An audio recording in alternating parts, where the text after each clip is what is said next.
Hey, cats, what's good? Coming back at you this Sunday afternoon to speak on the global censorship initiative being put into overdrive as if it's a desperation move, right? But you know the deal. You want to hit? There you go. She's steady asking me if my soul is safe. Yeah, it's in the deep freezer, it's gonna stay that way.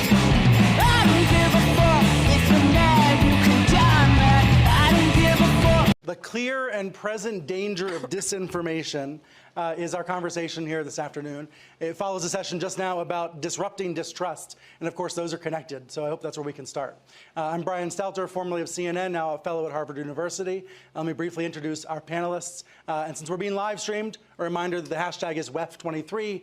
We can try to put some real information out into the world to make up for all the crazy.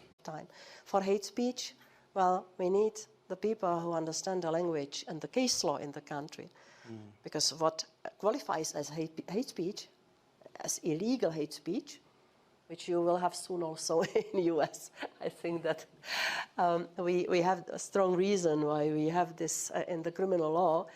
If we think about some of the trends in disinformation, one of the most worrisome is gendered disinformation, the fact that those types of stories hit women so much worse, women politicians, and it's just proven across the board that women online get harassed, and online harassment becomes offline harassment very, very quickly.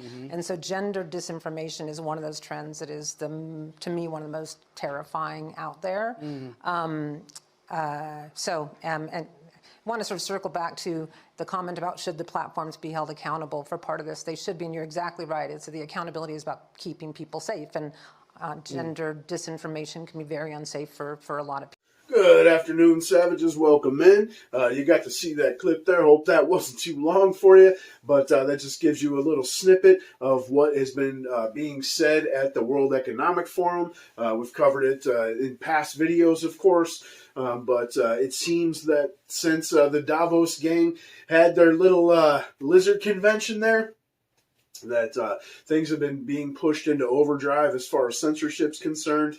You see, the rollout across the board. I made a video before where it covered the New York Post, New York Times, running an article about celebrating Chinese-style censorship, that, sanitizing the internet will be great for the safety of the chillins, right? Then of course, I'm sure some of you are aware of my personal aspect, and I'm not the only one. People being removed, including Project Veritas content. Obviously they have millions of subs and get millions of views. This shit's being removed off of the old YouTube here for doing absolutely nothing but pointing out the truth most of the time. Especially anything that has to do with certain experimental substances and one's hesitancy to partake, right?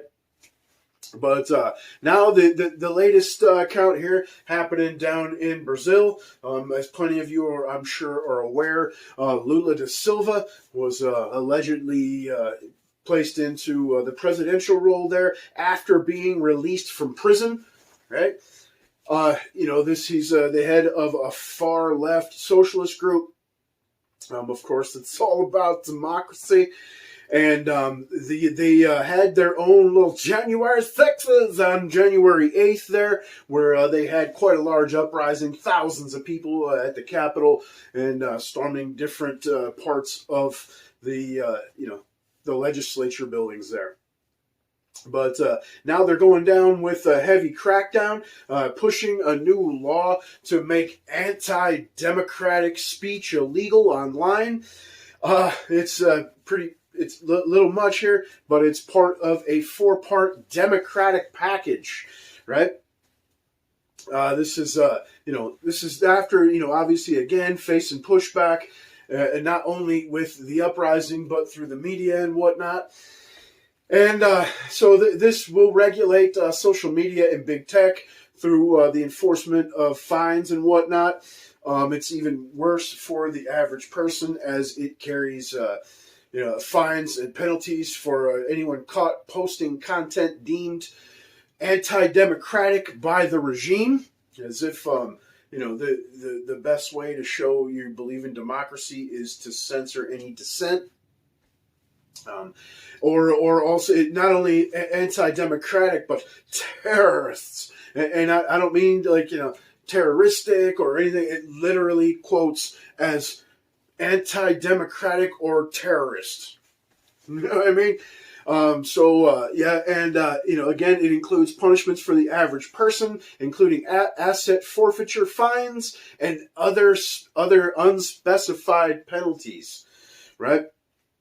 A representative of the regime came out and said, "No free expression from or for criminals." Absolutely ironic, as I just mentioned, where Lula was previously to this situation.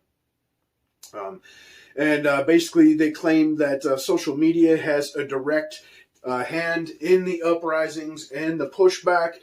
Several reporters from around the country are now under heavy investigation, facing indictments for simply, posting the news. You know what I mean?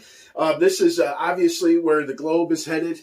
As much as we'd like to hope that, it's not coming to the United States, that we're the last bastion. Anyone with their eyes open sees that's not the case. With the Twitter files being dropped, which, MSM, legacy media are surely trying not to cover. Our state apparatuses are directly involved with silencing dissent cross-platform, right? Again, you see it obviously with Google, YouTube, Facebook, both their platforms, their Instagram. You even see it on TikTok. I myself, recently, started one during my YouTube ban to try to get, some more clicks or whatnot. And, immediate first hour videos removed because of the music in the intro, not because of any copyright, because you can use the music on there. They have it for you. Strictly because they don't approve of what it says in the lyrics, right? They'll let you use the same song. It's just, it has to be a different verse that they approved of. You know what I mean? So this is literal just sanitation. As you can see there in the intro clip, they will use any excuse they can, whether that's to keep the children safe, whether that's mis and disinformation, whether that's hate speech, whether that's something that someone deems constitutes some type of harassment, or whether it's protecting democracies, right? One way or another, they will find the button to push that will make enough pearl clutchers scared enough that they will vote for their own censorship. All right? You're seeing it across the Western world, but you guys tell me what you think. Debate, argue, tell me to fuck off, like, share, subscribe, come to BitChute, where there's still free speech. All right? We're at Rumble as well. It's, decent, but the only free speech bastion left online for you to see streaming is BitChute. All right? Smell you later. We're not against the Republicans. We're not against the Republicrats. We are against those MAGA thugs. Thugs.